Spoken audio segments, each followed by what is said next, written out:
Hey everyone, welcome back with me again in this channel.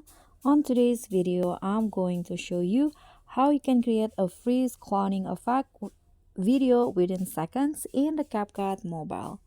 So here, just add your video. So I'm using a video of someone walking like this. And after that, just click on the video, go to style, and here swipe and click on the video effects.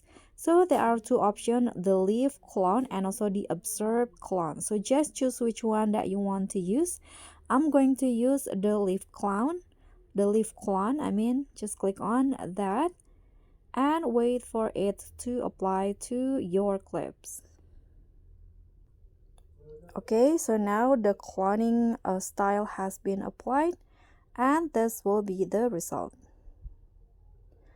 So that's all from me. Thank you so much for watching. Don't forget to like, comment, and subscribe. Also click on the thanks. Bye.